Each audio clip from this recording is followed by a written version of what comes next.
माझं नाव श्वेता संतोष दाभलेकर आहे. मी औरंगाबादहून आलेली आहे. मला वालचा प्रॉब्लेम होता, तो नीट झाला, पण मी 8 वर्षापासून आले नाही इथे. तर मला खूप म्हणजे धंद्यावर खूप परिणाम झाला. मग एका यांनी सांगितलं की तू दत्ताचं करत होती का? म्हटलं हो मी करत होते.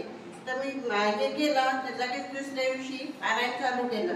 तर मला खूप अनुभव आला, म्हणजे धंदा वाढला. नाही तर मला खूप परेशानी होती, म्हणजे घरात सुद्धा काही हे नव्हतं. 1000-500 रुपये येणं मुश्किल झाले होते माझ्या दुकानात. पण मी पारायण चालू केलं परत. आता बाप्पाचा आशीर्वाद घ्यायला परत आले मी. वालचा प्रॉब्लेम होता. वालचा प्रॉब्लेम होता. इथं नीट झाला का? हो. कुठे दाखवतो वालसाठी आपण? वालसाठी औरंगाबादला दाखवलं होतं. कुणाकडे? औरंगाबादला कुणाकडे दाखवलं? पुण्याला कुणाकडे? आणि पुण्याला याला मिलिटरी हॉस्पिटलला दाखवलं होतं. आणि मुंबईला दाखवलं होतं याला नायरमध्ये. आता नीट झाली मी. आता सर्व काम करू शकते. आता सर्व काम करू शकते मी. काकू सांगताय माझा वालचा प्रॉब्लेम आला होता.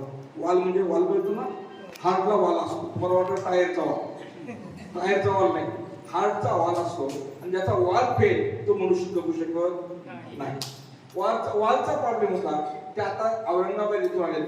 पूर्वीचं नाव औरंगाबाद, आताचं संभाजीनगर. आता त्या औरंगाबाद